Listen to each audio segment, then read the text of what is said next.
पिढीची होई दंछा माहेर सासर ऑफिस घर कसरत किती तारंभर पण घालून दोघी गळ्यात गळा गुंफू प्रेमाच्या माळा तुझ्या गळा माझ्या गळा मायेचा हा खेळ सगळा मायेचा हा खेळ सगळा.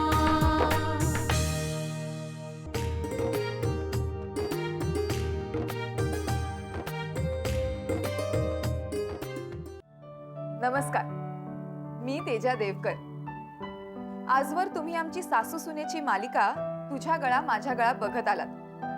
त्यात तुम्ही मलाही पाहिलं असेल. आज आपण बघणार आहोत या मालिकेचा शेवटचा भाग.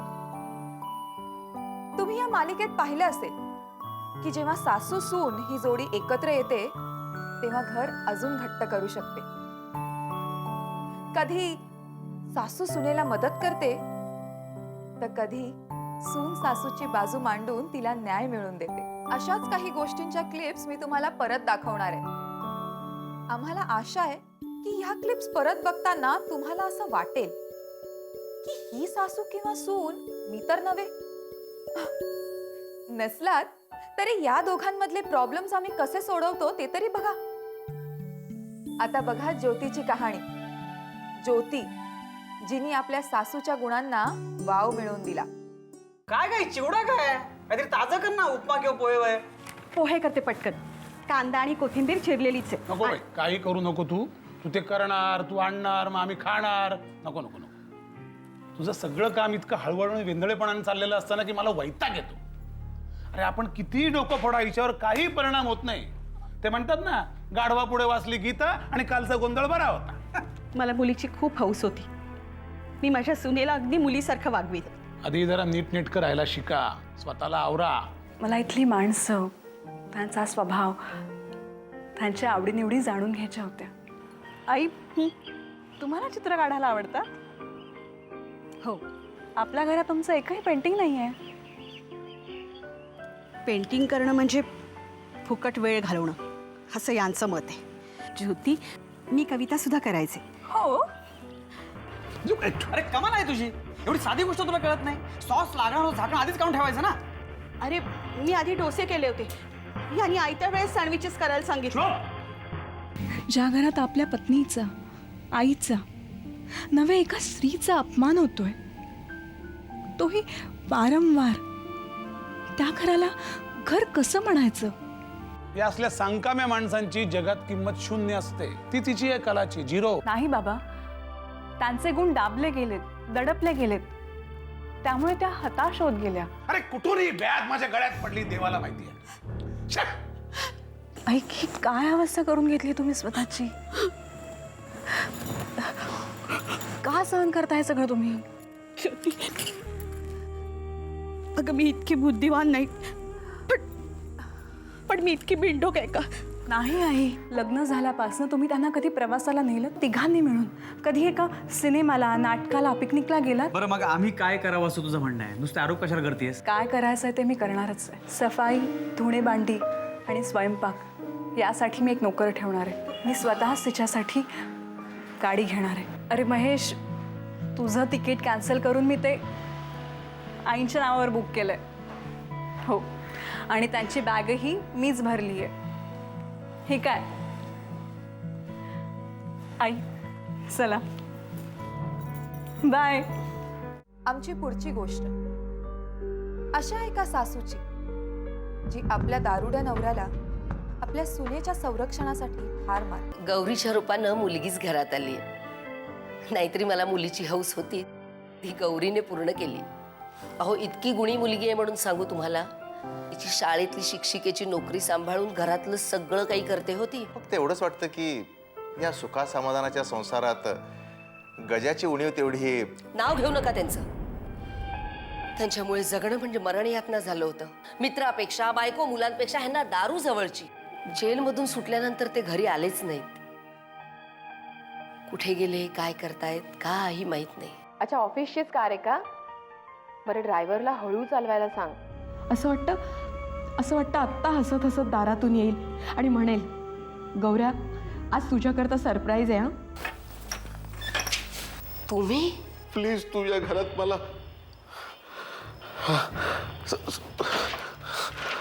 सरू. या घराला पुरुषाच्या आधाराची गरज आहे. आलाय आता गजा आलाय. बघ, म्हणजे क्वार्टर घेऊन ये. गौरी, तू इतकी सुंदर दिसतेस ना. माझी बायको नोकरीला जाते, ओके? म्हणजे तिचा कुणीतरी खास मित्र असणारच. काहीतरी घाणेरडं काय बोलताय बाबा? हा?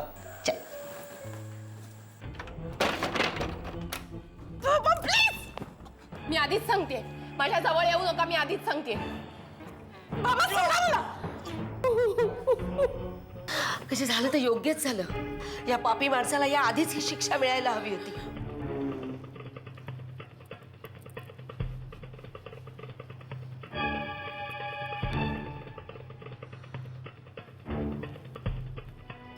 लक्षात असू दे, हा खून तू नाही मी केलाय. आपण हा खटला लढणार आहोत. तुझ्या गळा माझ्या गळा, तुझ्या गळा माझ्या गळा, तुझ्या गळा माझ्या गळा, तुझ्या गळा माझ्या गळा. काही घरात सूनबाई असतात समजूतदार, पण सासूबाई असतात आपल्याच तोऱ्यात. अशा घरात काय होतं ते बघूया. इतकी एन्जॉय केली कालची पार्टी. हो ग, अगो ऐक ना, कालच्या पार्टीमध्ये माझी एंट्री झाली. फक्त एवढंच तोंड करून बसल्या त्या मिसेस भाटिया आणि तारा. हो ग, मग काय, यांचं श्रीमंतीचं टोमणं रोज रोज कोण ऐकून घेणार? मग हो, मी ठरवलंच होतं. महिनाभर तयारी करत होतो मी कालच्या पार्टीसाठी. हो, म्हटलं काय खर्च होतील, 1-2 लाख रुपये, एवढं आहे त्याच्यामध्ये. कारण तू बोलण्याच्या पलीकडे गेलीस. काय म्हणालात? कुणाच्याही तुलनेत मी तसूभर सुद्धा कमी आहे ही कल्पनाच मला सहन होत नाही ना, म्हणून. पप्पा, कूल डाऊन. आणि खरं सांगू का, मॉम जशा आहेत ना तशाच मला खूप आवडतात. झरना, खरं सांगू तर माझं पण आईवर खूप प्रेम आहे ग. पण भीती एकाच गोष्टीची वाटते की याच प्रेमापायी ती कधी कुठल्या संकटात सापडली नाही म्हणजे मिळवलं. वा,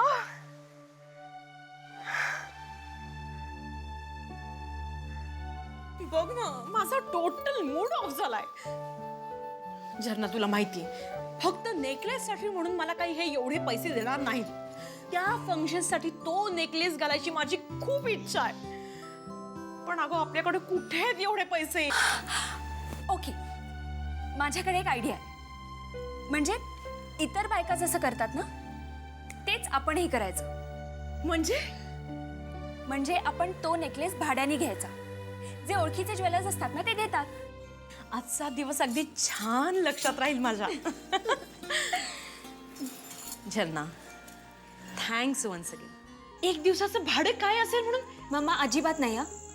तुम्ही त्या ज्वेलरला प्रॉमिस केलं ना की आज तुम्ही हार देणार, तर तो हार तुम्ही जाऊन द्यायचा. बर बाई, देते नेऊन. झरना, लवकर ये झरना. हे सगळं काय काय झालं? झरना, नेकलेस गायब झालाय. काय? सीमाताई हार द्यायला येणार होत्या. Hello hello.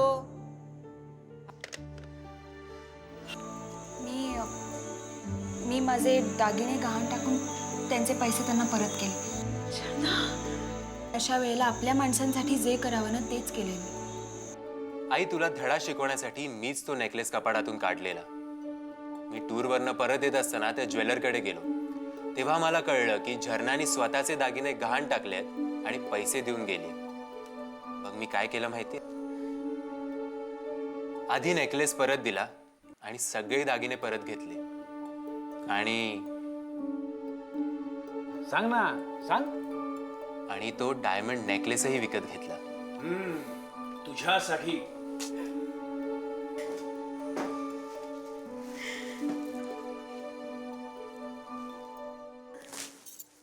माझ्या घरात कोहिनूर सारखी सून असताना मला दुसऱ्या डायमंडची गरजच काय?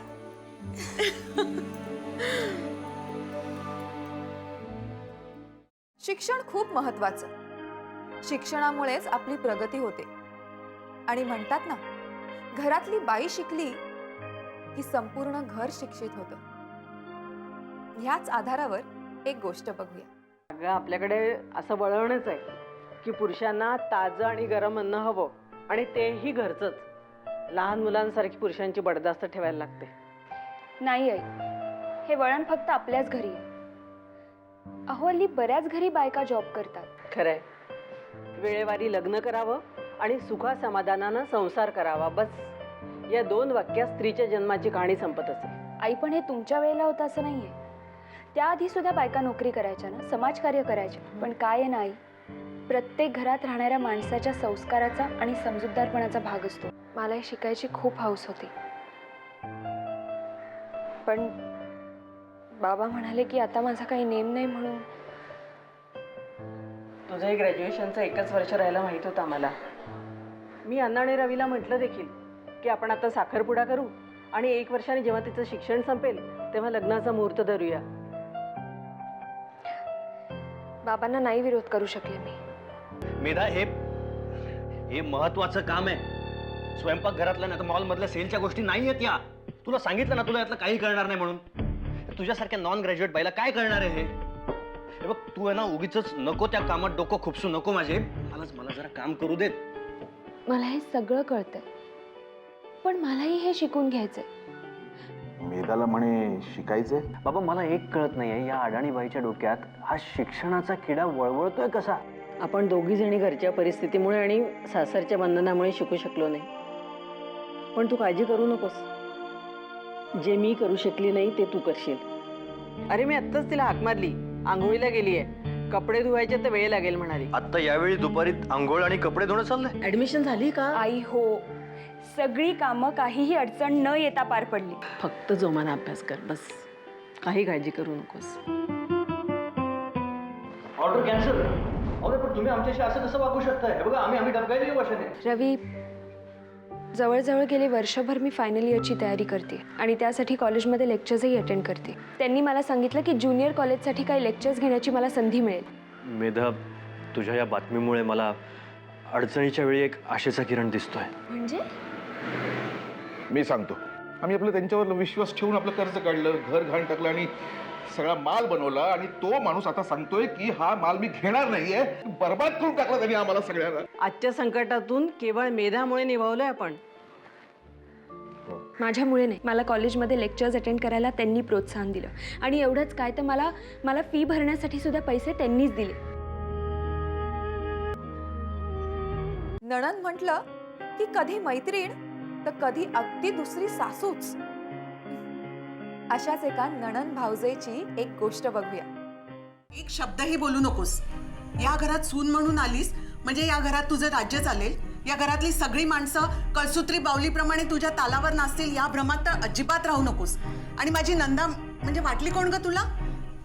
आई अहो, पण नंदा माझी फक्त नणंदच नाही तर माझ्या बहिणीप्रमाणे प्रेम करते मी तिला. हवं तर विचारा ना तुम्ही. मालिनी, माझं तोंड उघडायला लावू नकोस हा. म्हणजे ही काय म्हणाली का तुला? अगं ही स्वतःला काय समजते? हिने काय ठेका घेऊन ठेवलाय का? मी काय बोलावं, काय कपडे घालावेत, कसं वागावं हे सगळं सांगत बसते. ही काय ऑलराऊंडर आहे का? मॉम, मी तुझ्यासमोर हिला लास्ट वॉर्निंग देते. हिने माझ्या वाटेला जायचं नाही. मला काय सूट करतात कपडे ते मला माहितीये. मी कसं वागायचं हे मला कळतं. मालिनी, हे तुझं जरा अतिच होतंय हा. आई हो, पण मी हे सगळं तिच्याच चांगल्यासाठी बोलते ना. चांगल्यासाठी माय फुटा. मला याला जलसीचा वास येतो.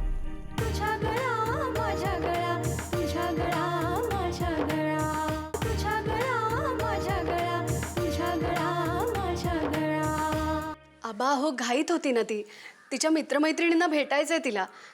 अगं पण घरात देखील काही माणसं असतात, त्यांच्याकडे लक्ष द्यावं, वेळ द्यावा, हे कळायला हवं ना तिला. अगं बघ ना, तुझ्यात आणि नंदामध्ये किती फरक आहे तो. आपण तिच्या लग्नाचं बघतो आहोत. नक्षत्रासारखी लेक आहे माझी. माझी खात्री आहे तिला चांगलंच श्रीमंत आणि हौशी सासर मिळेल. जमेल तेव्हा होईल ना तिचंही लग्न. पण त्यासाठी नंदाने स्वतःला थोडं बदलायला हवं. पण घरात सून म्हणून येणाऱ्या मुलीकडून त्या घरच्या माणसांच्या विशिष्ट अपेक्षा असतात.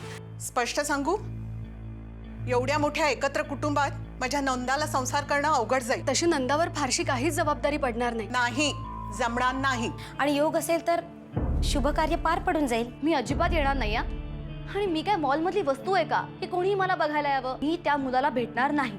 सर्वात प्रथम सकारात्मक विचार मनात आण. का मालिनी आपली शत्रू आहे का? तिचं आणि नंदाचं काही भांडण आहे, वैर आहे, काय आहे? आपल्या नंदूच्या संसारासाठी किंवा लग्नासाठी आपण 2 पावलं मागे आलो तर त्यात कोणाची हार नाही आणि कोणाची जीतही नाही. होईल व्यवस्थित. अहो, पण कसं? तू, नितीन आणि मी अगदी नॉर्मल राहायचं, काही घडलंच नाही असं. आणि हो, तुझ्या त्या आत्यालाही सांग, आता इथं फोन करायचा नाही म्हणावं, तुलाही आणि नंदालाही.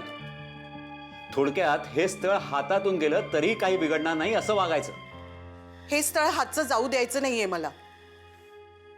नंदा तिथे रुळली ना की आपोआप सुधारेल.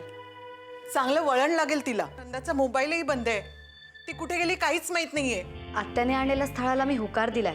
काय? अगं, आज दुपारी मालिनी आणि आत्या त्या मुलाला म्हणजे स्वप्नीला घेऊन माझ्या ऑफिसमध्ये आल्या होत्या आणि त्याला मी पसंत पडले. माझी चूक झाली. मी आधीच आत्या आणि मालिनीचं ऐकायला हवं होतं. मी उगाच छोट्या छोट्या गोष्टींचा बाऊ केला. सॉरी मालिनी.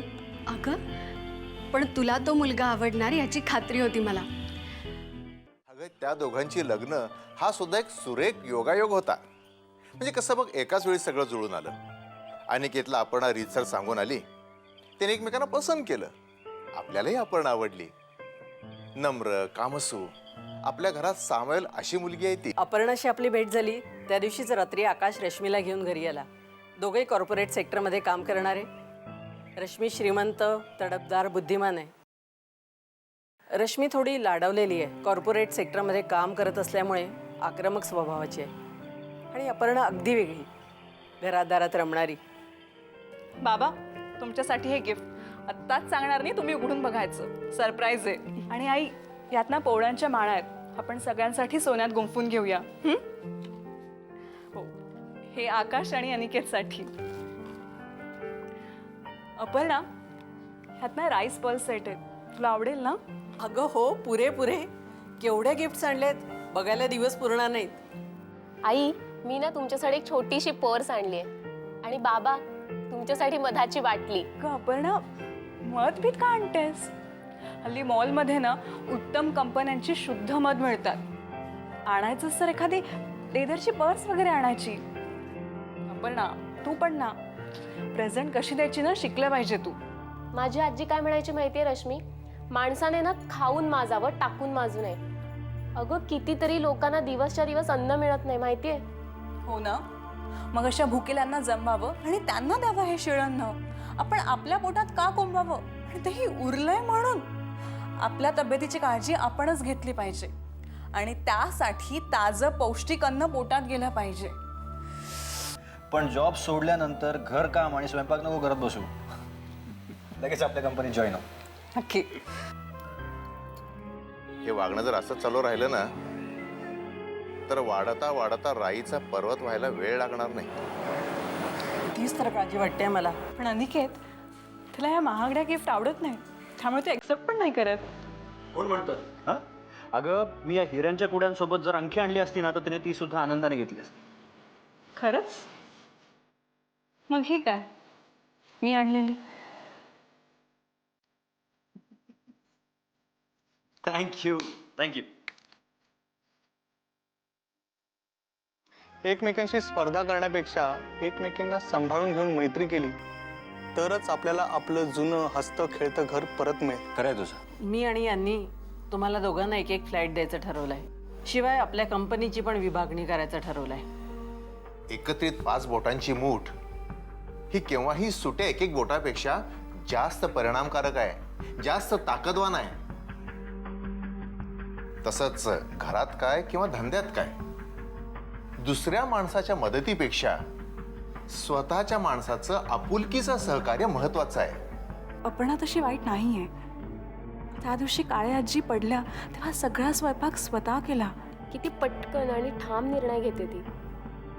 आशिषला सुद्धा तिने तिथल्या तिथे निर्णय घेऊन जी मदत केली त्यामुळे त्याच्या आयुष्याला किती उभारी आली. मला वेगळं नाही राहायचंय. हो ना आकाश? अपर्णा, आपण एकत्र राहू. मला तुझ्याबरोबर राहायचंय. ही आपले बाबा म्हणाले तसं आमच्या दोघींचे प्लस पॉइंट जोडत गेलो ना तर आपलं घर जोडलं जाईल. पण आमचे मायनस पॉइंट शोधत राहिलो तर ताकद कमी होईल. रश्मी, अपर्णा, तुम्ही दोघीजणी माझे 2 हात आहात. अगं तुम्ही माझ्या सुनानी मुली आहात. ज्याचे जे गुण त्याच्याप्रमाणे काम, हे साधं तत्व आहे नाही का? आम्हाला आमची चूक कळली आहे. आम्हाला पण एकत्र राहायचंय. झालं गेलं, गंगेला मिळालं. आता याच्या पुढे इथून मग कशी वाटली आमची मालिका? तुम्ही सासू असाल किंवा सून, या मालिकेत कुठे ना कुठेतरी तुम्हाला स्वतःची झलक दिसलीच असेल. आम्ही आशा करतो की या मालिकेतून तुम्हा सगळ्यांना काहीतरी शिकायला नक्कीच मिळालं असेल.